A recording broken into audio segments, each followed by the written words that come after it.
ਸਤਿ ਸ਼੍ਰੀ ਅਕਾਲ ਜੀ। ਤੁਸੀਂ ਪ੍ਰਾਈਮ ਏਸ਼ੀਆ ਟੈਲੀਵਿਜ਼ਨ ਦੇਖ ਰਹੇ ਹੋ। ਦੋਸਤੋ, ਮੈਂ ਹਾਂ ਸਵਰਨ ਸਿੰਘ ਟਹਿਣਾ ਤੇ ਹਰ ਰੋਜ਼ ਦੀ ਤਰ੍ਹਾਂ ਹੀ ਪ੍ਰੋਗਰਾਮ ਖਬਰ ਦੀ ਖਬਰ ਲੈ ਕੇ ਹਾਜ਼ਰ ਹਾਂ। ਪਹਿਲੀ ਵੱਡੀ ਖਬਰ ਦੇ ਵੱਲ ਜਾਣ ਤੋਂ ਪਹਿਲਾਂ ਪੰਜਾਬ ਦੇ ਮੌਸਮ ਦੀ ਹਾਲ-ਬਿਆਨੀ ਕਰਦੇ ਹਾਂ। ਲੰਘੇ ਕੱਲ੍ਹ ਪੰਜਾਬ ਦੇ ਵਿੱਚ ਬੱਦਲਬਾਈ ਤਾਂ ਰਹੀ, ਪਰ ਕਿਸੇ ਵੀ ਥਾਂ ਤੋਂ ਮੀਂਹ ਪੈਣ ਦੀ ਖਬਰ ਪ੍ਰਾਪਤ ਨਹੀਂ ਹੋਈ। ਕੁਝ ਕੁ ਥਾਵਾਂ ਦੇ ਉੱਤੇ ਮਾਮੂਲੀ ਜਿਹੇ ਛਿੱਟੇ ਪਏ ਆ, ਪਰ ਜਿਵੇਂ ਮੌਸਮ ਵਿਭਾਗ ਨੇ ਇਹ ਗੱਲ ਕਹੀ ਸੀ ਕਿ 2 ਦਿਨ ਪੰਜਾਬ ਦੇ ਵਿੱਚ ਮੋਹਲੇਧਾਰ ਮੀਂਹ ਵਰਨਾ, ਲੰਘੇ ਕੱਲ੍ਹ ਉੱਦਾਂ ਦੀ ਖਬਰ ਕਿਤੋਂ ਵੀ ਮਿਲੀ ਨਹੀਂ। ਅੱਜ ਵੀ ਪੰਜਾਬ ਦੇ ਮੌਸਮ ਵਿਭਾਗ ਨੇ ਗੱਲ ਕਹੀ ਹੈ ਕਿ ਮੀਂਹ ਪੈਣ ਦੀ ਪੂਰੀ ਸੰਭਾਵਨਾ ਹੈਗੀ ਆ। ਬਾਕੀ ਕਿੰਨਾ ਕੁ ਮੀਂਹ ਪੈਂਦਾ ਇਹ ਅਸੀਂ ਕੱਲ੍ਹ ਦੇ ਪ੍ਰੋਗਰਾਮ ਦੇ ਵਿੱਚ ਜਾਣਕਾਰੀ ਸਾਂਝੀ ਕਰਾਂਗੇ। ਜਿਹੜੀ ਪਹਿਲੀ ਵੱਡੀ ਖਬਰ ਹੈ ਉਹ ਦੁਖਦਾਈ ਵੀ ਹੈ, ਚਿੰਤਾਜਨਕ ਵੀ ਹੈ ਤੇ ਬਹੁਤ ਕੁਝ ਸੋਚਣ ਵਿਚਾਰਨ ਵਾਸਤੇ ਮਜਬੂਰ ਕਰਨ ਵਾਲੀ ਵੀ ਹੈ। ਇਸ ਵਕਤ ਕਰੋਨਾ ਦੇ ਕਰਕੇ ਭਾਰਤ ਦੇ ਵਿੱਚ ਲਗਾਤਾਰ ਮੌਤਾਂ ਹੋ ਰਹੀਆਂ, ਆਪਾਂ ਸਾਰਾ ਕੁਝ ਜਾਣਦੇ ਹਾਂ। ਭਾਰਤ ਦੇ ਵਿੱਚ ਇਸ ਵਕਤ ਗੰਗਾ ਨਦੀ ਵਿੱਚ ਲਾਸ਼ਾਂ ਰੁੜਦੀਆਂ ਫਿਰਦੀਆਂ, ਆਪਾਂ ਜਾਣਦੇ ਹਾਂ। ਭਾਰਤ ਦੇ ਵਿੱਚ ਇਸ ਵਕਤ ਸ਼ਮਸ਼ਾਨ ਘਾਟਾਂ ਦੇ ਵਿੱਚ ਲੱਕੜਾਂ ਥੁੜ ਗਈਆਂ, ਆਪਾਂ ਇਹਦੇ ਬਾਰੇ ਵੀ ਜਾਣਦੇ ਹਾਂ। ਬਹੁਤ ਸਾਰੀਆਂ ਥਾਵਾਂ ਤੋਂ ਖਬਰਾਂ ਆਉਂਦੀਆਂ ਕਿ ਸੰਸਕਾਰ ਕਰਨ ਦਾ ਖਰਚਾ 4-5 ਗੁਣਾ ਵੱਧ ਗਿਆ, ਕਿਉਂਕਿ ਕਾਰੋਬਾਰੀ ਲੋਕ ਵੀ ਹੈ। ਬਹੁਤ ਸਾਰੀਆਂ ਥਾਵਾਂ ਦੇ ਉੱਤੇ ਕਈ ਲੋਕਾਂ ਨੇ ਸ਼ਮਸ਼ਾਨ ਘਾਟ ਠੇਕੇ ਦੇ ਉੱਤੇ ਲਏ ਹੋਏ ਆ। ਜਿਵੇਂ ਆਪਾਂ ਕੋਈ ਵੀ ਚੀਜ਼ ਠੇਕੇ 'ਤੇ ਲੈ ਲੈਂਦੇ ਹਾਂ ਵੀ ਭਾਈ ਇੰਨੇ ਪੈਸੇ ਉੱਕੇ ਪੁੱਕੇ ਲੈ ਲਓ, ਜਿਵੇਂ ਕੰਟੀਨ ਲੈ ਲੈਂਦੇ ਹਾਂ। ਲੋਕਾਂ ਨੇ ਆਪਦੇ ਕਾਰੋਬਾਰ ਦੇ ਤਰੀਕੇ ਬਣਾਏ ਹੋਏ ਆ, ਇਹਦੇ ਉੱਤੇ ਅਸੀਂ ਟਿੱਪਣੀ ਨਹੀਂ ਕਰਦੇ। ਕਈ ਲੋਕ ਇਹਨੂੰ ਠੀਕ ਮੰਨਦੇ, ਕਈ ਗਲਤ। ਪਰ ਨਿੱਜੀ ਤੌਰ 'ਤੇ ਇਖਲਾਕੀ ਤੌਰ 'ਤੇ ਮੈਨੂੰ ਤਾਂ ਨਿੱਜੀ ਤੌਰ 'ਤੇ ਇਖਲਾਕੀ ਤੌਰ ਦੇ ਉੱਤੇ ਮੈਨੂੰ ਜਾਪਦਾ ਵੀ ਇਹ ਗਲਤ ਗੱਲ ਹੈਗੀ ਆ। ਮਰਦਿਆਂ ਦੇ ਉੱਤੇ ਵੀ ਪੈਸੇ ਕਮਾਉਣ ਦੀ ਸੋਚ ਨਹੀਂ ਹੋਣੀ ਚਾਹੀਦੀ। ਪਰ ਹੁਣ ਜਿਹੜੀਆਂ ਖਬਰਾਂ ਆ ਰਹੀਆਂ ਉਹ ਇਸ ਕਰਕੇ ਚਿੰਤਤ ਵੱਧ ਕਰਦੀਆਂ, ਕਿਉਂਕਿ ਕਰੋਨਾ ਦੇ ਉੱਤੇ ਵੀ ਧਰਮ ਦੀ ਗੱਲ ਆ ਜਿਹੜੀ ਉਹ ਛੇੜੀ ਜਾ ਰਹੀ ਹੈ। ਕਰੋਨਾ ਨੇ ਮਾਰੇ ਹਿੰਦੂ ਭਾਈਚਾਰੇ ਦੇ ਲੋਕ ਵੀ ਆ, ਸਿੱਖ ਵੀ ਆ, ਮੰਤਰੀ ਵੀ ਆ, ਮਜ਼ਦੂਰ ਵੀ ਆ, ਵਿਧਾਇਕ ਵੀ ਆ, ਵਪਾਰੀ ਵੀ ਆ, ਡਾਕਟਰ ਵੀ ਆ, ਅਧਿਆਪਕ ਵੀ ਆ। ਯਾਨੀ ਕਿ ਸਭ ਨੂੰ ਆਪਣੇ ਕਲਾਵੇ ਦੇ ਵਿੱਚ ਲੈ ਲਿਆ, ਸਭ ਦੇ ਉੱਤੇ ਮੌਤ ਦਾ ਜ਼ਾਲਮ ਪੰਜਾ ਝੱਲਿਆ। ਪਰ ਜੇਕਰ ਇਹ ਗੱਲ ਕਹੀ ਜਾਵੇ ਜੀ ਕਿ ਕਰੋਨਾ ਦੇ ਨਾਂ ਦੇ ਉੱਤੇ ਸਾਡੇ ਧਰਮ ਨੂੰ ਬਦਨਾਮ ਕਰਨ ਦੀ ਕੋਸ਼ਿਸ਼ ਕੀਤੀ ਜਾ ਰਹੀ ਹੈ, ਪਹਿਲਾਂ ਹੀ ਲੱਖ ਲਾਹਨਤ ਪਾੜਨੀ ਬਣਦੀ ਹੈ ਵੀ ਇਹੋ ਜਿਹੇ ਲੋਕ ਵੀ ਹੈਗੇ ਆ। ਇਹ ਨਮੂਨੇ ਇਕੱਲੇ ਭਾਰਤ ਦੇ ਵਿੱਚ ਹੀ ਕਿਉਂ ਆ? ਕੀ ਇਸ ਵਕਤ ਕਰੋਨਾ ਇੱਕ ਧਰਮ ਦੀ ਗੱਲ ਹੈ? ਕੀ ਇਸ ਵਕਤ ਅਸੀਂ ਧਰਮ ਦੀ ਗੱਲ ਕਰਕੇ ਅਸਲ ਮੁੱਦੇ ਤੋਂ ਧਿਆਨ ਭਟਕਾਉਣਾ ਨਹੀਂ ਚਾਹੁੰਦੇਗੇ? ਮੈਨੂੰ ਦੁੱਖ ਇਸ ਗੱਲ ਕਰਕੇ ਹੋਇਆ ਕਿਉਂਕਿ ਲੰਘੇ ਕੱਲ੍ਹ ਕੋਟਕਪੂਰੇ ਦੇ ਵਿੱਚ ਇੱਕੋ ਟੱਬਰ ਦੇ ਵਿੱਚ ਇੱਕ ਹਫ਼ਤੇ ਦੇ ਵਿੱਚ 3 ਮੌਤਾਂ ਹੋਈਆਂ। ਪਹਿਲਾਂ 40 ਸਾਲ ਦੇ ਇੱਕ ਨੌਜਵਾਨ ਦੀ ਮੌਤ ਹੁੰਦੀ ਹੈ, ਬਾਅਦ ਦੇ ਵਿੱਚ ਉਹਦੇ ਬਾਪ ਦੀ ਮੌਤ ਕਰੋਨਾ ਕਰਕੇ ਹੁੰਦੀ ਹੈ, ਤੇ ਕੱਲ੍ਹ ਉਹਦੀ ਮਾਤਾ ਦੀ ਮੌਤ ਵੀ ਹੋ ਗਈ। ਯਾਨੀ ਕਿ ਇੱਕ ਟੱਬਰ ਦੇ ਵਿੱਚ 3 ਲਾਸ਼ਾਂ ਉੱਠੀਆਂ, 3 ਸਰੀਰ ਚਲੇ ਗਏ ਆ। ਉਸ ਤੋਂ ਬਾਅਦ ਜੇ ਗੱਲ ਕਰਦੇ ਬਠਿੰਡੇ ਦੀ, ਬਠਿੰਡੇ ਦੇ ਵਿੱਚ 13 ਦਿਨ ਪਹਿਲਾਂ ਇੱਕ ਨੌਜਵਾਨ ਦਾ ਵਿਆਹ ਹੋਇਆ ਤੇ ਉਹਦੀ ਕਰੋਨਾ ਕਰਕੇ ਮੌਤ ਹੋ ਗਈ ਆ। ਹੋਰ ਕਿੰਨੀਆਂ ਕੁ ਉਦਾਹਰਨਾਂ ਇਹੋ ਜਿਹੀਆਂ ਦੇਗੇ। ਪਰ ਜਿਹੜਾ ਬੰਦਾ ਮਰ ਗਿਆ ਉਹਨੂੰ ਅਸੀਂ ਸਿੱਖ ਕਹੀਏ, ਹਿੰਦੂ ਕਹੀਏ, ਮੁਸਲਮਾਨ ਕਹੀਏ, ਜੈਨੀ ਕਹੀਏ ਕਿ ਬੋਧੀ ਕਹੀਏ, ਅਸੀਂ ਤਾਂ ਉਹਨੂੰ ਮਨੁੱਖ ਕਹਾਂਗੇ, ਅਸੀਂ ਉਹਨੂੰ ਇਨਸਾਨ ਕਹਾਂਗੇ। ਪਰ ਰਾਜਨੀਤਿਕ ਲੋਕ ਇਵੇਂ ਨਹੀਂ ਕਹਿੰਦੇ। ਰਾਜਨੀਤਿਕ ਲੋਕ ਹਰ ਗੱਲ ਦੇ ਉੱਤੇ ਆਪਣਾ ਇੱਕ ਤਰੀਕਾ ਅਪਣਾਉਂਦੇ ਆ, ਉਹ ਇੱਕ ਚਾਲ ਚੱਲਦੇ ਆ ਵੀ ਲੋਕਾਂ ਨੂੰ ਧਰਮ ਦੇ ਮਾਮਲੇ 'ਚ ਉਲਝਾਏਗੇ। ਤੇ ਭਾਰਤ ਦੇ ਲੋਕ ਬੜੀ ਆਸਾਨੀ ਨਾਲ ਇਸ ਮਾਮਲੇ 'ਚ ਉਲਝਦੇ ਵੀ ਆ। ਜਿਹੜੇ ਦੇਸ਼ ਦੇ ਵਿੱਚ ਵੋਟਾਂ ਧਰਮ ਤੇ ਜਾਤ ਦੇ ਨਾਂ ਦੇ ਉੱਤੇ ਹੀ ਪੈਂਦੀਆਂ ਹੋਣ, ਸਰਕਾਰਾਂ ਹੀ ਇਹਨਾਂ 2 ਮੁੱਦਿਆਂ ਦੇ ਉੱਤੇ ਬਣਦੀਆਂ ਹੋਣ, ਉਹਦੀ ਅਸਲ ਤਰੱਕੀ ਦੀ ਅਸੀਂ ਕੀ ਆਸ ਕਰ ਸਕਦੇ ਹਾਂ? ਕਿਹੋ ਜਿਹੇ ਅਸੀਂ ਕਿਆਸ ਲਾ ਸਕਦੇ ਹਾਂ ਵੀ ਇਹ ਸ਼ੁੱਧ ਸ਼ਬਦਾਂ ਦੇ ਵਿੱਚ ਡਿਜੀਟਲ ਕਦੇ ਬਣੂਗਾ ਵੀ? ਦੁੱਖ ਇਸ ਗੱਲ ਦਾ ਹੋਇਆ ਬੀਜੇਪੀ ਦੇ ਵੱਲੋਂ ਇਸ ਮੁੱਦੇ ਨੂੰ ਚੁੱਕਿਆ ਗਿਆ। ਕਹਿੰਦੇ ਜੀ ਕਾਂਗਰਸ ਨੇ ਤੇ ਕਈ ਹੋਰ ਵਿਰੋਧੀ ਪਾਰਟੀਆਂ ਨੇ ਟੂਲ ਕਿੱਟ ਤਿਆਰ ਕੀਤੀ ਹੈ ਹਿੰਦੂ ਧਰਮ ਨੂੰ ਕਰੋਨਾ ਦੇ ਨਾਂ ਦੇ ਉੱਤੇ ਬਦਨਾਮ ਕਰਨ ਦੇ ਲਈ। ਕੁੰਭ ਦੇ ਮੇਲੇ ਦੇ ਉੱਤੇ ਇਹਨਾਂ ਦੇ ਵੱਲੋਂ ਟਿੱਪਣੀਆਂ ਕਰਕੇ ਤੇ ਹਿੰਦੂ ਧਰਮ ਨੂੰ ਬਦਨਾਮ ਕੀਤਾ ਗਿਆ। ਤੇ ਖਵਾਜੇ ਦਾ ਗਵਾਹ ਡੱਡੂ ਉਹ ਹੁਣ ਬੋਲਿਆ ਰਾਮਦੇਵ ਕਹਿੰਦਾ ਬਿਲਕੁਲ ਸਹੀ ਗੱਲ ਹੈ। ਪ੍ਰਧਾਨ ਮੰਤਰੀ ਮੋਦੀ ਸਾਹਿਬ ਦਾ ਅਕਸ ਖਰਾਬ ਕਰਨ ਦੀ ਕੋਸ਼ਿਸ਼ ਕੀਤੀ ਜਾ ਰਹੀ ਹੈ। ਇਹਨਾਂ ਨੇ ਕੁੰਭ ਦੇ ਮੇਲੇ ਨੂੰ ਬਦਨਾਮ ਕਰਨ ਦੀ ਇੱਕ ਛੜਯੰਤਰ ਕੀਤਾ, ਸਾਜ਼ਿਸ਼ ਰਚੀ ਹੈ। ਹੁਣ ਸੋਚਣ ਵਿਚਾਰਨ ਵਾਲੀ ਗੱਲ ਇਹ ਹੈ, WHO ਦੇ ਵੱਲੋਂ ਇਹ ਗੱਲ ਕਹੀ ਗਈ ਆ, ਵਰਲਡ ਹੈਲਥ ਆਰਗੇਨਾਈਜੇਸ਼ਨ ਦੇ ਵੱਲੋਂ, ਕਿ ਭਾਰਤ ਦੇ ਵਿੱਚ ਕਰੋਨਾ ਦੀ ਦੂਜੀ ਲਹਿਰ ਆਉਣ ਦਾ ਕਾਰਨ ਧਾਰਮਿਕ ਇਕੱਠ ਤੇ ਰਾਜਨੀਤਿਕ ਰੈਲੀਆਂ ਤੇ ਧਾਰਮਿਕ ਇਕੱਠਾਂ ਦੇ ਵਿੱਚ ਕੁੰਭ ਦਾ ਮੇਲਾ ਵੀ ਆਉਂਦਾ। ਹੁਣ ਕਹਿ ਦਿਓ ਵੀ WHO ਆ ਜਿਹੜੀ ਉਹ ਵੀ ਕਾਂਗਰਸ ਦੀ ਇੱਕ ਸ਼ਾਖਾ, ਇਹਨੂੰ ਜੀ ਆਮ ਆਦਮੀ ਪਾਰਟੀ ਜਾਂ ਪੱਛਮੀ ਬੰਗਾਲ ਦੀ ਤ੍ਰਿਣਮੂਲ ਕਾਂਗਰਸ ਫੰਡਿੰਗ ਕਰਦੀ ਆ। ਕਹਿ ਦਿਓ ਹੁਣੇ ਵੀ ਗੱਲ, ਤੁਹਾਡੇ ਤੋਂ ਆਸ ਇਹ ਕਰਨੀ ਬਣਦੀ ਆ। ਲੋਕ ਮਰ ਰਹੇ ਆ, ਤੁਹਾਨੂੰ ਧਰਮ ਸੁਝਦਾ? ਅਸੀਂ ਸਾਰੇ ਧਰਮਾਂ ਦਾ ਸਤਿਕਾਰ ਕਰਦੇ ਹਾਂ। ਭਾਵੇਂ ਕੋਈ ਹਿੰਦੂ ਭਾਈਚਾਰੇ ਦਾ ਵਿਅਕਤੀ ਮੌਤ ਦੀ ਬੁੱਕਲ 'ਚ ਜਾਵੇ ਤੇ ਭਾਵੇਂ ਕੋਈ ਸਿੱਖ ਹੋਵੇ ਤੇ ਭਾਵੇਂ ਮੁਸਲਮਾਨ, ਦੁੱਖ ਇੱਕ ਸਮਾਨ ਮਨਾਉਣਾ ਚਾਹੀਦਾ। ਕਿਉਂਕਿ ਜਦੋਂ ਬੰਦਾ ਜੰਮਦਾ ਉਦੋਂ ਉਹਦਾ ਕੋਈ ਧਰਮ ਨਹੀਂ ਹੁੰਦਾ। ਅਸੀਂ ਦੱਸਦੇ ਹਾਂ ਵੀ ਤੇਰਾ ਧਰਮ ਕੀ ਹੈ, ਤੂੰ ਕਿਹਨਾਂ ਦੇ ਜੰਮਿਆ, ਕਿਹਨਾਂ ਦੇ ਪੈਦਾ ਹੋਇਆ, ਤੂੰ ਹੁਣ ਕੀ ਕਰਨਾ।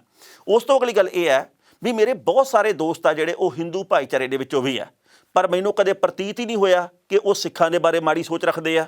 ਉਹਨਾਂ ਨੂੰ ਕਦੇ ਇਹ ਪ੍ਰਤੀਤ ਨਹੀਂ ਹੋਇਆ ਕਿ ਸਿੱਖ ਉਹਨਾਂ ਦੇ ਬਾਰੇ ਗਲਤ ਧਾਰਨਾ ਰੱਖਦੇ ਆ। ਮੁਸਲਮਾਨ ਭਾਈਚਾਰੇ ਦੇ ਜਿਹੜੇ ਮੇਰੇ ਦੋਸਤ ਆ ਉਹਨਾਂ ਨੂੰ ਕਦੇ ਇਹ ਨਹੀਂ ਮਹਿਸੂਸ ਹੋਇਆ ਵੀ ਸਿੱਖ ਜਾਂ ਹਿੰਦੂ ਸਾਡੇ ਪ੍ਰਤੀ ਕੋਈ ਮਾੜੀ ਸੋਚ ਰੱਖਦੇ ਆ, ਕੋਈ ਗਲਤ ਧਾਰਨਾ ਬਣਾਉਂਦੇ ਆ। ਸਾਰੇ ਵਧੀਆ ਰਹਿਣਾ ਚਾਹੁੰਦੇ ਆ।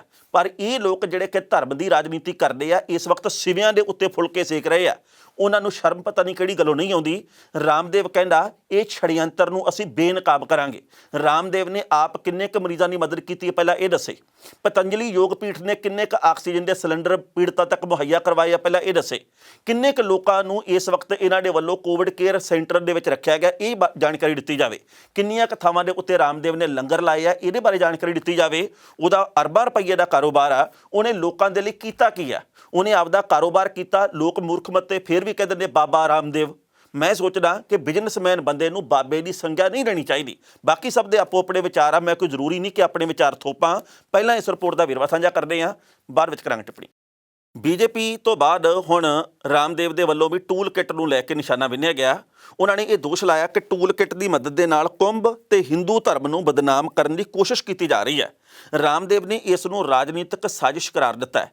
ਉਹਨਾਂ ਦਾ ਇਹ ਬਿਆਨ ਉਦੋਂ ਆਇਆ ਜਦੋਂ ਇੱਕ ਦਿਨ ਪਹਿਲਾਂ ਹੀ ਭਾਜਪਾ ਨੇ ਕਾਂਗਰਸ ਦੇ ਕੁੰਭ ਦੇ ਮੇਲੇ ਨੂੰ ਸੁਪਰ ਸਪਰੈਡਰ ਕੋਵਿਡ-19 ਦੇ ਰੂਪ ਦੇ ਵਿੱਚ ਬਦਨਾਮ ਕਰਨ ਦੇ ਲਈ ਇੱਕ ਟੂਲ ਕਿੱਟ ਡਿਜ਼ਾਈਨ ਕਰਨ ਦਾ ਦੋਸ਼ ਲਾਇਆ ਸੀ। ਰਾਮਦੇਵ ਨੇ ਇੱਕ ਵੀਡੀਓ ਸੁਨੇਹਾ ਜਾਰੀ ਕਰਕੇ ਦੇਸ਼ ਵਾਸੀਆਂ ਨੂੰ ਅਪੀਲ ਕੀਤੀ ਹੈ ਕਿ ਅਜਿਹੀਆਂ ਭਾਰਤ ਵਿਰੋਧੀ ਤਾਕਤਾਂ ਦਾ ਬਾਈਕਾਟ ਕੀਤਾ ਜਾਵੇ। ਨਾਲ ਹੀ ਰਾਮਦੇਵ ਨੇ ਅੱਗੇ ਕਿਹਾ ਕਿ ਜੋ ਲੋਕ ਵੀ ਇਹੋ ਜਿਹਾ ਕੁਝ ਕਰ ਰਹੇ ਨੇ ਉਹਨਾਂ ਨੂੰ ਹੱਥ ਜੋੜ ਕੇ ਬੇਨਤੀ ਹੈ ਕਿ ਰਾਜਨੀਤੀ ਕਰੋ ਪਰ 100 ਕਰੋੜ ਤੋਂ ਵੱਧ ਹਿੰਦੂਆਂ ਦਾ ਅਪਮਾਨ ਨਾ ਕਰੋ। ਰਾਮਦੇਵ ਨੇ ਇਹ ਵੀ ਗੱਲ ਕਹੀ ਹੈ ਕਿ ਦੇਸ਼ ਤੁਹਾਨੂੰ ਕਦੇ ਮਾਫ ਨਹੀਂ ਕਰੇਗਾ। ਤੁਸੀਂ ਬਹੁਤ ਘਿਨਾਉਣੀਆਂ ਹਰਕਤਾਂ ਕਰ ਰਹੇ ਹੋ। ਦੇਸ਼ ਦੇ ਲੋਕਾਂ ਨੂੰ ਇਕਜੁੱਟ ਹੋ ਕੇ ਭਾਰਤ ਵਿਰੋਧੀ ਤਾਕਤਾਂ ਦਾ ਬਾਈਕਾਟ ਕਰਨਾ ਚਾਹੀਦਾ। ਇਸ ਤੋਂ ਪਹਿਲਾਂ ਜੂਨਾ ਅਖਾੜੇ ਦੇ ਆਚਾਰੀਆ ਮਹਾਮੰਡਲੇਸ਼ਵਰ ਸਵਾਮੀ ਅਵਦੇਸ਼ਾਨੰਦ ਗਿਰੀ ਮਹਾਰਾਜ ਨੇ ਲੋਕਾਂ ਨੂੰ ਕੁੰਭ ਦੇ ਉੱਤੇ ਰਾਜਨੀਤੀ ਨਾ ਕਰਨ ਦੇ ਲਈ ਕਿਹਾ ਸੀ। ਉਹਨਾਂ ਨੇ ਦੋਸ਼ ਲਾਇਆ ਕਿ ਦੇਸ਼ ਦੇ ਸੱਭਿਆਚਾਰ, ਰੀਤੀ ਰਿਵਾਜਾਂ, ਆਸਥਾ ਤੇ ਪਰੰਪਰਾਵਾਂ ਨੂੰ ਇੱਕ ਗਿਣੇ ਮਿੱਥੇ ਤਰੀਕੇ ਨਾਲ ਕਲੰਕਿਤ ਕੀਤਾ ਜਾ ਰਿਹਾ। ਦੱਸਣਾ ਬਣਦਾ ਕਿ ਭਾਰਤੀ ਜਨਤਾ ਪਾਰਟੀ ਨੇ ਇੱਕ ਕਥਿਤ ਟੂਲ ਕਿੱਟ ਦੇ ਜ਼ਰੀਏ ਕਰੋਨਾ ਸੰਕਟ ਤੇ ਪ੍ਰਧਾਨ ਮੰਤਰੀ ਮੋਦੀ ਦੇ ਅਕਸ ਨੂੰ ਧੁੰਦਲਾ ਕਰਨ ਦਾ ਦੋਸ਼ ਲਾਇਆ। ਕਾਂਗਰਸ ਦੇ ਬੁਲਾਰੇ ਰਣਦੀਪ ਸੂਰਜੇਵਾਲਾ ਨੇ ਕਿਹਾ ਕਿ ਬੀਜੇਪੀ ਅਸਲ ਮੁੱਦਿਆਂ ਤੋਂ ਲੋਕਾਂ ਦਾ ਧਿਆਨ ਭਟਕਾਉਣ ਦੇ ਲਈ ਧਰਮ ਖੇਡ ਰਹੀ ਹੈ। ਇਸ ਖਬਰ ਦੇ ਉੱਤੇ ਟਿੱਪਣੀ ਕਰਨਾ ਦੋਸਤੋ, ਪਹਿਲੀ ਗੱਲ ਤਾਂ ਅਸੀਂ ਕਹਾਂਗੇ ਕੁੰਭ ਦੇ ਮੇਲੇ ਦੇ ਵਿੱਚ ਇਕੱਠ ਹੋਇਆ, ਇਹ ਇਕੱਠ ਬਿਲਕੁਲ ਉਵੇਂ ਹੀ ਗਲਤ ਸੀ। ਅਸੀਂ ਸ਼ਰਧਾ ਦੇ ਉੱਤੇ ਕੋਈ ਟਿੱਪਣੀ ਨਹੀਂ ਕਰਦੇ, ਪਰ ਗੱਲ ਇਹ ਹੈ ਵੀ ਜਦੋਂ ਇਕੱਠ ਤਾਂ ਇਕੱਠ ਆ, ਸੰਗਤ ਕਿਸੇ ਵੀ ਰੂਪ ਦੇ ਵਿੱਚ ਹੋਵੇ, ਸ਼ਰਧਾਲੂ ਕਿਸੇ ਵੀ ਰੂਪ ਦੇ ਵਿੱਚ ਹੋਣ, ਉਹ ਕਿਸੇ ਗੁਰਦੁਆਰੇ ਦੇ ਵਿੱਚ ਇਕੱਠੇ ਹੋਣ, ਉਹਦੇ ਨਾਲ ਵੀ ਕਰੋਨਾ ਫੈਲ ਸਕਦਾ। ਉਹ ਕੁੰਭ ਦੇ ਮੇਲੇ 'ਚ ਗਏ, ਉਹਦੇ ਨਾਲ ਵੀ ਕਰੋਨਾ ਫੈਲਿਆ।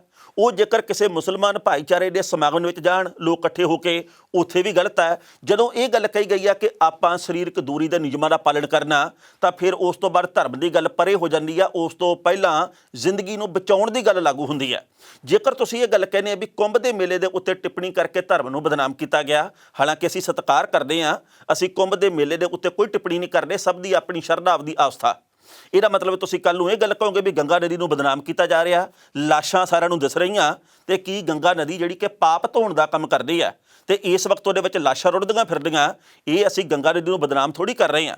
ਹਕੀਕਤ ਆ ਇਹ ਕਿ ਹਕੀਕਤ ਇੱਦਾਂ ਨਹੀਂ ਸੀ ਹੋਣੀ ਚਾਹੀਦੀ।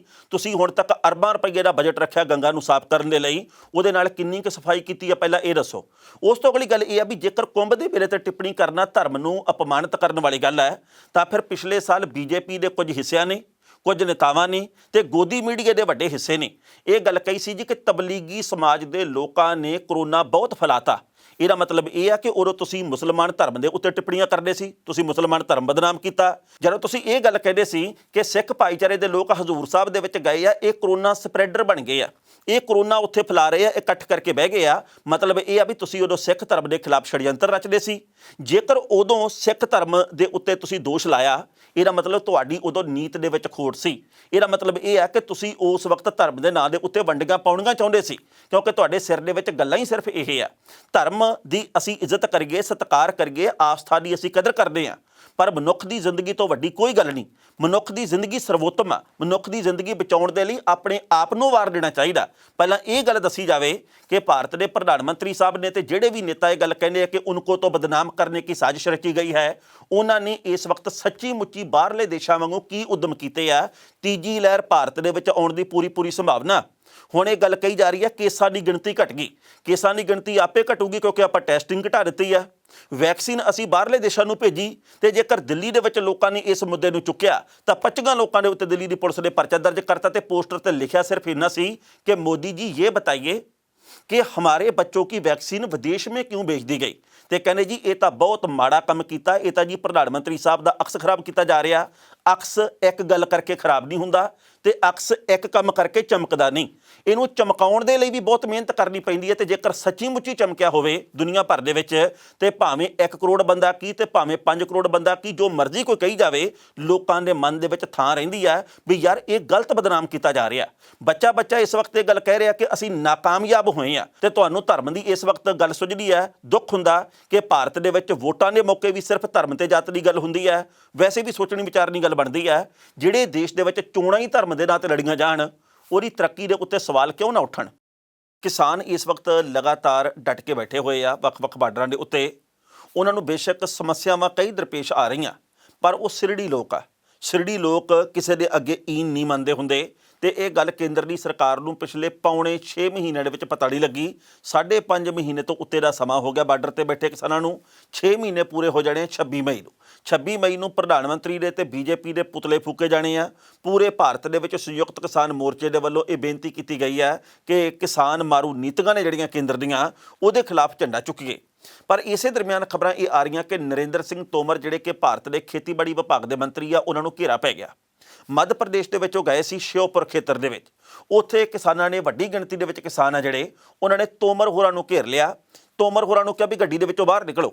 ਉਹ ਗੱਡੀ ਦੇ ਵਿੱਚੋਂ ਬਾਹਰ ਨਹੀਂ ਨਿਕਲੇ ਤੇ ਅੰਦਰ ਹੀ ਹੱਥ ਜੋੜ ਕੇ ਗੱਲ ਕਹੀ ਗਏ, 11 गेड़ की मीटिंग हमने की है, कुछ किसान आगू मानते नहीं, हमारी सरकार का दोष कोई नहीं, ये किसान तो गुमराह हो गए। बड़ी मुश्किल ਦੇ ਨਾਲ ਪੁਲਿਸ ਨੇ ਆ ਕੇ ਕਾਫਲਾ ਉਹਨਾਂ ਦਾ ਗੱਡੀਆਂ ਦਾ ਅੱਗੇ ਤੋਰਿਆ, ਜਿਹਦੇ ਕਰਕੇ ਤੋਮਰ ਹੋਰਾਂ ਦਾ ਖਹਿੜਾ ਛੁੱਟਿਆ। ਹੁਣ ਮੇਰੇ ਮਨ ਦੇ ਵਿੱਚ ਇੱਕ ਹੋਰ ਗੱਲ ਆਈ ਹੈ। ਕੱਲ੍ਹ ਤੱਕ ਬੀਜੇਪੀ ਦੇ ਕੁਝ ਆਗੂ ਇਹ ਗੱਲ ਕਹਿੰਦੇ ਸੀ ਇਹ ਤਾਂ ਮੁੱਠੀ ਭਰ ਕਿਸਾਨਾਂ ਦਾ ਅੰਦੋਲਨ ਆ, ਇਹ ਤਾਂ ਜੀ ਇਕੱਲੇ ਪੰਜਾਬ ਦੇ ਤੇ ਬਾਅਦ 'ਚ ਕਹਿੰਦੇ ਥੋੜ੍ਹੇ ਜਿਹੇ ਹਰਿਆਣੇ ਦੇ ਕਿਸਾਨਾਂ ਦਾ ਅੰਦੋਲਨ ਆ। ਜਦੋਂ ਪੱਛਮੀ ਬੰਗਾਲ 'ਚ ਹਾਰ ਗਏ ਫਿਰ ਚੁੱਪ ਜੇ ਕਰ ਗਏ, ਕਿਉਂਕਿ ਪੱਛਮੀ ਬੰਗਾਲ ਦੇ ਕਿਸਾਨਾਂ ਦਾ ਵੀ ਅੰਦੋਲਨ ਆ। ਜਦੋਂ ਇਹ ਪੰਚਾਇਤੀ ਚੋਣਾਂ ਯੂਪੀ ਦੇ ਵਿੱਚ ਹਾਰ ਗਏ, ਬਹੁਤ ਸਾਰੀਆਂ ਥਾਵਾਂ ਤੇ ਝਟਕੇ ਲੱਗੇ ਆ, ਉਦੋਂ ਪਤਾ ਲੱਗਾ ਵੀ ਇਹ ਤਾਂ ਯੂਪੀ ਦੇ ਕਿਸਾਨਾਂ ਦਾ ਵੀ ਅੰਦੋਲਨ ਆ। ਤੇ ਹੁਣ ਮੱਧ ਪ੍ਰਦੇਸ਼ ਦੇ ਵਿੱਚ ਤੋਮਰ ਹੋਰਾਂ ਨੂੰ ਘੇਰਾ ਪਿਆ। ਹੁਣ ਇਹ ਗੱਲ ਕਿਵੇਂ ਕਹਿਣਗੇ ਵੀ ਇਹ ਤਾਂ ਕਿਸਾਨਾਂ ਦਾ ਅੰਦੋਲਨ ਆ ਜਿਹੜਾ ਇਹ ਪੰਜਾਬ ਤੇ ਹਰਿਆਣੇ ਤੱਕ ਹੀ ਸੀਮਤ ਹੈ। ਮਤਲਬ ਇਹ ਆ ਕਿ ਇਹ ਮੱਧ ਪ੍ਰਦੇਸ਼ ਦਾ ਵੀ ਅੰਦੋਲਨ ਆ। ਮੱਧ ਪ੍ਰਦੇਸ਼ ਦੇ ਵਿੱਚ ਜੇਕਰ ਕਿਸਾਨ ਇਕੱਠੇ ਹੋ ਕੇ ਕੇਂਦਰੀ ਖੇਤੀਬਾੜੀ ਮੰਤਰੀ ਨੂੰ ਘੇਰਾ ਪਾ ਕੇ ਗੱਲ ਕਹਿ ਸਕਦੇ ਆ ਵੀ ਇਹ ਦੱਸੋ ਵੀ ਮਸਲੇ ਦਾ ਹੱਲ ਕਿਉਂ ਨਹੀਂ ਕੱਢਿਆ ਤੇ ਕਦੋਂ ਕੱਢੋਗੇ, ਤੇ ਅੱਗੋਂ ਉਹ ਨਿਰ ਉੱਤਰ ਜੇ ਹੋ ਜਾਂਦੇ। ਬਾਅਦ ਦੇ ਵਿੱਚ ਤੋਮਰ ਸਾਹਿਬ ਕਰਦੇ ਆ ਇੱਕ ਪ੍ਰੈਸ ਕਾਨਫਰੰਸ। ਉਹ ਕਹਿੰਦੇ ਵੀ ਇਹਨਾਂ ਕਿਸਾਨਾਂ ਦੇ ਵਿੱਚ ਕੁਝ ਕਿ ਇਹੋ ਜਿਹੇ ਬੈਠੇ ਆ ਜਿਹੜੇ ਕਿ ਮਸਲੇ ਦਾ ਹੱਲ ਨਹੀਂ ਚਾਹੁੰਦੇ। ਤੋਮਰ ਸਾਹਿਬ ਨੂੰ ਇੱਕ ਹੱਥ ਜੋੜ ਕੇ ਬੇਨਤੀ ਹੈ, ਪੰਜਾਬ ਦੇ ਵਿੱਚ ਜਿਹੜਾ ਵੀ ਤੁਸੀਂ ਹੋਟਲ ਕਹੋ 5 ਸਟਾਰ ਉਹ ਬੁੱਕ ਕਰਵਾ ਦੇਣਗੇ ਕਿਸਾਨ ਆਗੂ। ਤੁਸੀਂ ਪੌਣੇ 6 ਮਹੀਨੇ ਉੱਥੇ ਏਸੀ ਕਮਰੇ ਦੇ ਵਿੱਚ ਬੈਠ ਕੇ ਦਿਖਾਓ। ਤੁਸੀਂ ਕਹਿੰਦੇ ਵੀ ਕੁਝ ਕੁ ਲੋਕ ਮਸਲੇ ਦਾ ਹੱਲ ਨਹੀਂ ਚਾਹੁੰਦੇ। ਤੁਸੀਂ ਏਸੀ ਕਮਰੇ ਦੇ ਵਿੱਚ ਬੈਠ ਕੇ ਆਲੀਸ਼ਾਨ ਤੁਸੀਂ ਕਮਰਾ ਲੈ ਕੇ ਤੇ ਪੌਣੇ 6 ਮਹੀਨੇ ਕੱਢੋ, ਆਪਦੇ ਟੱਬਰ ਤੋਂ ਦੂਰ ਰਹੋ। ਤੁਸੀਂ ਗੱਦੇ ਦੇ ਉੱਤੇ ਸੋਹਣੇ ਤੇ ਪਾਓ ਤੇ ਫਿਰ ਪਤਾ ਲੱਗੂਗਾ ਵੀ ਭਾਈ ਘਰੋਂ ਦੂਰ ਰਹਿਣ ਦਾ, ਪਿੰਡ ਤੋਂ, ਨਗਰ ਖੇੜੇ ਤੋਂ, ਦਫ਼ਤਰ ਤੋਂ ਦੂਰ ਰਹਿਣ ਦਾ ਕਿੰਨਾ ਦੁੱਖ ਹੁੰਦਾ। ਯਾਨੀ ਕਿ ਕਿਸਾਨ ਤਾਂ ਇਸ ਵਕਤ ਇਸ ਗੱਲ ਦੀ ਉਡੀਕ ਦੇ ਵਿੱਚ ਹੈ ਵੀ ਤੁਸੀਂ ਮਸਲੇ ਦਾ ਹੱਲ ਕਿਉਂ ਨਹੀਂ ਕਰਦੇ। ਜੇ ਤੁਸੀਂ ਕਿਸਾਨਾਂ ਦੀਆਂ ਮੰਗਾਂ ਮੰਨ ਲਓ ਤੇ ਕਿਸਾਨ ਉੱਥੇ ਫੇਰ ਵੀ ਬੈਠੇ ਰਹਿਣ ਤਾਂ ਫਿਰ ਆਪਾਂ ਇਹ ਗੱਲ ਕਵਾਂਗੇ ਜੀ ਕਿ ਤੁਸੀਂ ਤਾਂ ਸਾਰਾ ਮਸਲਾ ਹੱਲ ਕਰਨਾ ਚਾਹੁੰਦੇ ਸੀ। ਇਹ ਤਾਂ ਕੋਈ ਗਲਤ ਅਨਸਰ ਬੈਠੇ ਆ, ਇਹ ਤਾਂ ਜੀ ਚਾਹੁੰਦੇ ਹੀ ਨਹੀਂ ਮਸਲੇ ਦਾ ਹੱਲ ਕੱਢਣਾ। ਫਿਰ ਇਹ ਗੱਲ ਕਹੀ ਜਾਊਗੀ ਤੁਸੀਂ ਮੀਟਿੰਗ ਦਾ ਸਮਾਂ ਨਹੀਂ ਦਿੰਦੇ ਤੇ ਉੱਤੋਂ ਕਈ ਤਰ੍ਹਾਂ ਦੀ ਇਲਜ਼ਾਮਬਾਜ਼ੀ ਕਰ ਰਹੇ ਆ। ਹੁਣ ਕੱਲ੍ਹ ਪਤਾ ਲੱਗਾ ਜੀ ਕਿ ਜਨ ਨਾਇਕ ਜਨਤਾ ਪਾਰਟੀ ਦਾ ਹਰਿਆਣੇ ਦਾ ਇੱਕ ਵਿਧਾਇਕ ਆ, ਕਿਸਾਨਾਂ ਨੇ ਉਹਨੂੰ ਘੇਰ ਲਿਆ ਤੇ ਚੀਕਾਂ ਕਢਾਤੀਆਂ ਉਹਦੀਆਂ। ਪਤਾ ਇਹ ਲੱਗਾ ਜੀ ਕਿ ਉਹ ਹੱਥ ਜੋੜ ਕੇ ਮਾਫੀ ਮੰਗੀ ਹੈ, ਲੇਲੜੀਆਂ ਕੱਢੀਆਂ ਉਹਨੇ ਕਿਸਾਨਾਂ ਦੇ ਮੂਹਰੇ ਕਿ ਭਾਈ ਮੈਨੂੰ ਅੱਜ ਜਾਣ ਦਿਓ, ਮੈਂ ਮੰਗਦਾ ਮਾਫੀ, ਗਲਤੀ ਸਾਡੀਆਂ ਸਰਕਾਰਾਂ ਦੀ ਹੈ, ਮੇਰਾ ਇਕੱਲੇ ਦਾ ਕਸੂਰ ਕੀ ਹੈ। ਤੇ ਕਿਸਾਨ ਦਰਿਆਦਲ ਕਿਸਾਨਾਂ ਵਰਗਾ ਹੈ ਕੋਈ ਨਹੀਂ, ਉਹਨਾਂ ਨੇ ਉਹਨੂੰ ਮਾਫ ਕਰਤਾ। ਕਹਿੰਦੇ ਜਾ, ਸਾਡੀ ਕਿਸਮਤ ਦੇ ਵਿੱਚ ਸੰਘਰਸ਼ ਲਿਖਿਆ ਪਰ ਤੈਨੂੰ ਨਹੀਂ ਅਸੀਂ ਕੁਝ ਕਹਿੰਦੇ। ਕਾਰਨ ਇਹ ਹੈ ਵੀ ਤੁਸੀਂ ਤਾਂ ਇੱਕ ਮੋਹਰਾ ਹੋ, ਤੁਸੀਂ ਤਾਂ ਥੋੜ੍ਹੇ ਜਿਹੇ ਖੇਤਰ ਦੇ ਇੱਕ ਚੁਣੇ ਹੋਏ ਨੁਮਾਇੰਦੇ ਹੋ। ਹਾਲਾਂਕਿ ਤੁਹਾਨੂੰ ਸਾਡੇ ਹੱਕ ਦੀ ਗੱਲ ਕਰਨੀ ਚਾਹੀਦੀ ਸੀ। ਤੁਸੀਂ ਆਪਦੀਆਂ ਕੁਰਸੀਆਂ ਬਚਾਉਣ ਦੇ ਲਈ ਉਸ ਵਕਤ ਹਰਿਆਣੇ ਦੀ ਵਿਧਾਨ ਸਭਾ ਦੇ ਵਿੱਚ ਖੱਟੜ ਦੇ ਹੱਕ ਦੇ ਵਿੱਚ ਭੁਗਤੇ ਆ, ਪਰ ਫਿਰ ਵੀ ਕਿਸਾਨ ਤਾਂ ਦਰਿਆਦਲ ਆ, ਉਹਨਾਂ ਨੇ ਜਾਣ ਦਿੱਤਾ। ਪਹਿਲਾਂ ਇਸ ਰਿਪੋਰਟ ਦਾ ਵੇਰਵਾ ਤੇ ਫਿਰ ਕਰਾਂਗੇ ਟਿੱਪਣੀ। ਹਰਿਆਣੇ ਦੇ ਵਿੱਚ ਕਿਸਾਨਾਂ ਦੇ ਵੱਲੋਂ ਜਨ ਨਾਇਕ ਜਨਤਾ ਪਾਰਟੀ ਦੇ ਵਿਧਾਇਕ ਦੀ ਗੱਡੀ ਘੇਰੀ ਗਈ ਹੈ ਤੇ ਮੁਆਫੀ ਮੰਗਵਾਉਣ ਤੋਂ ਬਾਅਦ ਉਹਨੂੰ ਛੱਡਿਆ ਗਿਆ। ਇੱਥੇ ਵੀ ਦੱਸਣਾ ਬਣਦਾ ਕਿ ਹਿਸਾਰ ਦੇ ਵਿੱਚ ਕਿਸਾਨਾਂ ਉੱਤੇ ਹੋਏ ਲਾਠੀਚਾਰਜ ਤੋਂ ਬਾਅਦ ਕਿਸਾਨਾਂ ਨੇ ਟੋਲ ਪਲਾਜ਼ਿਆਂ ਦੇ ਉੱਤੇ ਆਪਣੀ ਹੋਰ ਵੀ ਸ਼ਿਰਕਤ ਵਧਾ ਦਿੱਤੀ ਹੈ ਤੇ ਹਿਸਾਰ ਵਿਖੇ ਬਰਵਾਲਾ ਦੇ ਵਿਧਾਇਕ ਜੋਗੀ ਰਾਮ ਦੀ ਕਾਰ ਦਾ ਕਾਫਲਾ ਰੋਕ ਕੇ ਵਿਰੋਧ ਪ੍ਰਦਰਸ਼ਨ ਕੀਤਾ ਗਿਆ ਤੇ ਦੋਵੇਂ ਹੱਥ ਜੁੜਵਾ ਕੇ ਵਿਧਾਇਕ ਦੇ ਕੋਲੋਂ ਮੁਆਫੀ ਮੰਗਵਾਈ ਗਈ ਹੈ। ਇਸ ਮੌਕੇ ਤੇ ਵਿਧਾਇਕ ਨੇ ਕਿਹਾ ਕਿ ਉਹ ਖੁਦ ਚਾਹੁੰਦੇ ਨੇ ਕਿ ਕਿਸਾਨੀ ਮਸਲਾ ਹੱਲ ਹੋਵੇ, ਪਰ ਇਹ ਜਲਦ ਹੱਲ ਵੀ ਹੋ ਸਕਦਾ, ਗੱਲਬਾਤ ਦੀ ਦੇਰ ਹੈ। ਇੱਥੇ ਵੀ ਦੱਸਣਾ ਬਣਦਾ ਹੈ ਕਿ ਹਿਸਾਰ ਦੇ ਵਿੱਚ ਜਿਸ ਤਰੀਕੇ ਦੇ ਨਾਲ ਕਿਸਾਨਾਂ ਨੂੰ ਛੱਲੀਆਂ ਵਾਂਗ ਕੁੱਟਿਆ ਗਿਆ, ਇਸ ਗੱਲ ਦੇ ਉੱਤੇ ਪੂਰੇ ਭਾਰਤ ਦੇ ਕਿਸਾਨਾਂ ਵਿੱਚ ਰੋਸ ਦੀ ਲਹਿਰ ਪ੍ਰਚੰਡ ਹੈ। ਹਾਲਾਂਕਿ ਹਰਿਆਣੇ ਦੇ ਮੁੱਖ ਮੰਤਰੀ ਮਨੋਹਰ ਲਾਲ ਖੱਟੜ ਲਗਾਤਾਰ ਇਹ ਗੱਲ ਕਹਿੰਦੇ ਨੇ ਕਿ ਅਸੀਂ ਅਮਿਤ ਸ਼ਾਹ ਦੇ ਨਾਲ ਮੀਟਿੰਗਾਂ ਕੀਤੀਆਂ ਨੇ ਪਰ ਬੇਸਿੱਟਾ ਰਹੀਆਂ ਨੇ। ਤੇ ਜਿਸ ਤਰੀਕੇ ਦੇ ਨਾਲ ਜਨ ਨਾਇਕ ਜਨਤਾ ਪਾਰਟੀ ਦੇ ਵਿਧਾਇਕ ਜੋਗੀ ਰਾਮ ਦੇ ਕੋਲੋਂ ਮਾਫੀ ਮੰਗਵਾਈ ਗਈ ਹੈ, ਇਸ ਤੋਂ ਬਾਅਦ ਇਹ ਗੱਲ ਪੱਕੀ ਹੋ ਜਾਂਦੀ ਹੈ ਕਿ ਹਰਿਆਣੇ ਤੇ ਭਾਰਤ ਦੇ ਬਾਕੀ ਵੱਖ-ਵੱਖ ਸੂਬਿਆਂ ਦੇ ਵਿੱਚ ਕਿਸਾਨ ਛੇਤੀ ਕਿਤੇ ਵਾਪਸ ਮੁੜਨ ਵਾਲੇ ਨਹੀਂ, ਉਹ ਜਿੱਤ ਕੇ ਹੀ ਆਉਣਗੇ ਤੇ ਜਾਂ ਉਹਨਾਂ ਦੇ ਵੱਲੋਂ ਇਹ ਗੱਲ ਕਹੀ ਗਈ ਹੈ ਕਿ ਉਹ ਮਰ ਕੇ ਹੀ ਵਾਪਸ ਆਉਣਗੇ। ਇਸ ਖਬਰ ਦੇ ਉੱਤੇ ਟਿੱਪਣੀ ਕਰਦੇ ਦੋਸਤੋ ਪਹਿਲੀ ਗੱਲ ਤਾਂ ਅਸੀਂ ਕਹਾਂਗੇ ਹੁਣ ਤੱਕ ਹਰਿਆਣੇ ਦੇ ਬਹੁਤ ਸਾਰੇ ਮੰਤਰੀਆਂ ਨੂੰ ਬਹੁਤ ਕੁਝ ਸਹਿਣਾ ਪਿਆ ਤੋਂ ਭਾਵ ਇਹ ਹੈ ਵੀ ਕਿਸਾਨਾਂ ਦੇ ਵਿਰੋਧ ਦਾ ਸਾਹਮਣਾ ਕਰਨਾ ਪਿਆ। ਵਿਰੋਧ ਦਾ ਸਾਹਮਣਾ ਕਿਉਂ ਕਰਨਾ ਪਿਆ? ਕਿਉਂਕਿ ਇਹ ਮੰਨਣ ਦੀ ਥਾਂ ਦੇ ਉੱਤੇ ਟਿਚਰਾਂ ਕਰਦੇ ਰਹੇ ਆ। ਇਹਨਾਂ ਦੇ ਵੱਲੋਂ ਇਹ ਗੱਲ ਕਹੀ ਗਈ ਆ ਕਿ ਇਹ ਕਿਸਾਨ ਤੋਂ ਅਸਲ ਹੈ ਹੀ ਨਹੀਂ, ਅਸਲ ਕਿਸਾਨ ਤੋਂ ਹਮਾਰੇ ਸਾਥ ਹੈ, ਅਸਲ ਕਿਸਾਨ ਤੋਂ ਖੇਤ ਮੇਂ ਹੈ। ਇਹ ਖੇਤਾਂ ਦੇ ਵਿੱਚੋਂ ਸੁਰਖਰੂ ਹੋ ਕੇ ਆਪਣੀਆਂ ਫਸਲਾਂ ਦੀ ਰਾਖੀ ਨਾਲ ਕਰਕੇ ਬਾਰਡਰਾਂ ਦੇ ਉੱਤੇ ਆਪਣੇ ਧਰਮ ਨੂੰ ਨਿਭਾਉਣ ਵਾਂਗੂ ਬੈਠੇ ਆ। ਇਹ ਧਰਮ ਦੀ ਰਾਜਨੀਤੀ ਨਹੀਂ ਤੁਹਾਡੇ ਵਾਂਗੂ ਕਰਨੀ ਚਾਹੁੰਦੇ। ਇਹਨਾਂ ਦੇ ਵੱਲੋਂ ਇਸ ਕਰਕੇ ਉੱਥੇ ਬੈਠਿਆ ਗਿਆ ਕਿਉਂਕਿ ਇਹਨਾਂ ਨੂੰ ਆਪਦੀਆਂ ਫਸਲਾਂ ਤੇ ਨਸਲਾਂ ਦਾ ਫਿਕਰ ਹੈ। ਸੋ ਇਸ ਕਰਕੇ ਹਰਿਆਣੇ ਦੇ ਉਹ ਮੰਤਰੀ ਜਿਨ੍ਹਾਂ ਦਾ ਹੈਲੀਕਾਪਟਰ ਧਰਤੀ ਦੇ ਉੱਤੇ ਕਿਸਾਨ ਨਹੀਂ ਉਤਰਨ ਦੇ, ਹਰਿਆਣੇ ਦੇ ਉਹ ਮੰਤਰੀ ਜਿਹੜੇ ਕਿ ਇਸ ਵਕਤ ਮੀਟਿੰਗਾਂ ਨਹੀਂ ਕਰ ਸਕਦੇ, ਕਿਤੇ ਘਰੋਂ ਬਾਹਰ ਨਹੀਂ ਨਿਕਲ ਸਕਦੇ, ਘਰਾਂ ਦੇ ਵਿੱਚ ਇਉਂ ਤੜੇ ਬੈਠੇ ਜਿਵੇਂ ਕੁੱਕੜ ਤਾੜ ਕੇ ਰੱਖੇ ਹੁੰਦੇ ਆ। ਸੋ ਇਸ ਦੇ ਬਾਵਜੂਦ ਹਾਲੇ ਤੱਕ ਕੇਂਦਰ ਦੀ ਸਰਕਾਰ, ਹਰਿਆਣੇ ਦੀ ਸਰਕਾਰ, ਬਾਕੀ ਭਾਰਤ ਦੇ ਵੱਖ-ਵੱਖ ਸੂਬਿਆਂ ਦੇ ਮੰਤਰੀ ਆ ਜਿਹੜੇ ਬੀਜੇਪੀ ਦੇ, ਉਹਨਾਂ ਦੇ ਕੰਨ ਦੇ ਉੱਤੇ ਜੂੰ ਨਹੀਂ ਸਰਕੀ। ਪਰ 26 ਮਈ ਨੂੰ ਬਹੁਤ ਵੱਡੇ ਪੱਧਰ ਦੇ ਉੱਤੇ ਪ੍ਰੋਗਰਾਮ ਉਲੀਕੇ ਜਾਣ ਦੀ ਗੱਲ ਕਹੀ ਗਈ ਹੈ ਤੇ ਕਿਸਾਨ ਆਗੂਆਂ ਨੇ ਗੱਲ ਕਹੀ ਹੈ ਵੀ ਪੱਛਮੀ ਬੰਗਾਲ ਤੇ ਯੂਪੀ ਤੋਂ ਬਾਅਦ ਹੁਣ ਉੱਤਰਾਖੰਡ ਦੇ ਵਿੱਚ ਵੀ ਅਸੀਂ ਜਾਵਾਂਗੇ। ਯੂਪੀ ਦੇ ਵਿੱਚ ਵੀ ਅਸੀਂ ਆਪਦਾ ਜਲਵਾ ਦਿਖਾਇਆ ਕਿਉਂਕਿ ਉੱਥੇ ਪੰਚਾਇਤੀ ਚੋਣਾਂ ਦੇ ਵਿੱਚ ਬੀਜੇਪੀ ਦੇ ਪੱਲੇ ਬਹੁਤਾ ਕੁਝ ਨਹੀਂ ਪਿਆ, ਪਰ ਅਸੀਂ ਅਗਲੇ ਵਰੇ ਹੋਣ ਵਾਲੀਆਂ ਵਿਧਾਨ ਸਭਾ ਦੀਆਂ ਚੋਣਾਂ ਦੇ ਵਿੱਚ ਵੀ ਬੀਜੇਪੀ ਨੂੰ ਧੋਬੀ ਪਟਕਾ ਲਵਾਵਾਂਗੇ। ਪੰਜਾਬ ਕਾਂਗਰਸ ਦੇ ਵਿੱਚ ਤਲਖੀ ਲਗਾਤਾਰ ਵਧੀ ਜਾਂਦੀ ਹੈ। ਪ੍ਰਤਾਪ ਸਿੰਘ ਬਾਜਵਾ ਜਿਹੜੇ ਕਿ ਰਾਜ ਸਭਾ ਦੇ ਮੈਂਬਰ ਆ, ਉਹਨਾਂ ਦੇ ਵੱਲੋਂ ਇਹ ਗੱਲ ਕਹੀ ਗਈ ਹੈ ਕਿ ਕੈਪਟਨ ਅਮਰਿੰਦਰ ਸਿੰਘ ਨੂੰ ਅਸੀਂ 45 ਦਿਨ ਦਾ ਅਲਟੀਮੇਟਮ ਦਿੰਦੇ ਆ। ਜੇ ਤਾਂ ਗੁਰੂ ਨੂੰ ਇਨਸਾਫ ਦੇਤਾ ਤਾਂ ਠੀਕ ਹੈ, ਨਹੀਂ ਤਾਂ ਫਿਰ ਅਸੀਂ ਨੰਗੇ ਚਿੱਟੇ ਹੋ ਕੇ ਲੜਾਈ ਲੜਾਂਗੇ ਪੰਜਾਬ ਦੀ, ਧਰਮ ਦੀ, ਲੋਕਾਂ ਦੀਆਂ ਭਾਵਨਾਵਾਂ ਦੀ।